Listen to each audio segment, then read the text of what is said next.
Okay, I'm out here at Sturt-GORGE. I'm 2 notches down the moment, and I've bought myself some more cards because my son's on swap vac this week, so I've got a chance to go out and do some of the other sites, so I've got a bit of cardage. I'm just out here at Sturt-GORGE. I'm going to do a colour check on the red and the blue and the green sort of thing, because as I said, the red is the important one, I think, and that leads into the oranges and browns sort of thing. So I'm just going to walk down here, as you do. Now I've got the image stabilizer off at the moment.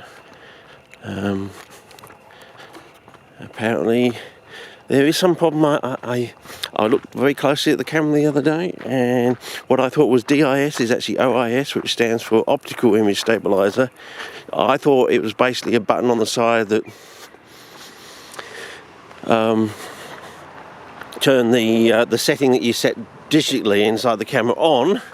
Then I went to some thinking and saying, well, maybe to have this off I get the full focal length, which means the up and down thing is less, as we learnt from in the past, thinking, okay, so all I have to do is have the digital stabilizer on, but I don't seem to now be able to turn that on without turning the button on the outside of the camera. So I'm sort of trapped between going back to my old thinking and thinking whether I can only get to have the optical one off and the digital on when I'm on some sort of custom setting, or manual or custom setting, which is going to take me a bit of book work to, and then I'm going to lose the vivid sunset glow setting with before I have to learn how to set it up manually sort of thing, and then tweak all the highlights and things like that. But anyway, we've had a bit of a spitty rainy day sort of thing, so I don't know, in one way it's bad, and the other way it sort of makes it look a little bit different. So back vistas, but I haven't got the image stabilizer on, which I might try and do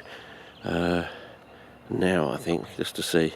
Now the focal length is now 26 now. It was at 25 when I just started the camera up, so which is strange. And I'm on focus rather than zoom. So now I'll put it on, and well, let's just walk for, well, I think we just have walked for a little while. Let's see. So now I'm on image stabilizer is on, and I think I've just set it on the normal one without the up and down, so which is not the sort of thought patterns I was having when we got someone on the track. So I suppose I better just sort of walk around this tree for a while. Okay, anyway, I've got my jacket with me, and what I'm gonna do is break off from filming for a while. And there's a nice little blue tag there, that will help.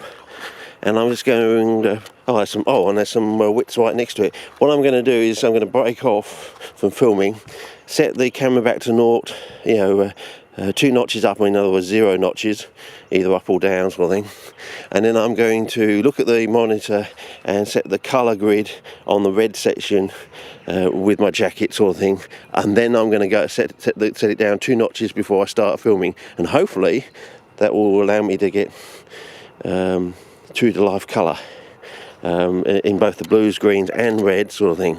So from now on, if that works, we'll be getting absolutely true colour, and all I have to do is then transfer that knowledge, all those settings, over to custom or manual modes and things like that. And when we start playing around with vivid sunset colour. Anyway, that's what I'm going to do now. Actually, I can't fault the colour of that blue in the monitor at 2 notches down now at the moment, so the blue's perfect.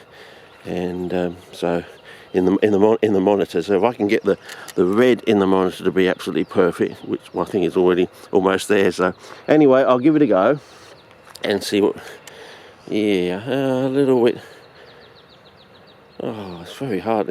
I think it's only going to be like one little grid down, one little grid across. But anyway, we'll give it a go. We'll start filming because we're on 4 minutes now.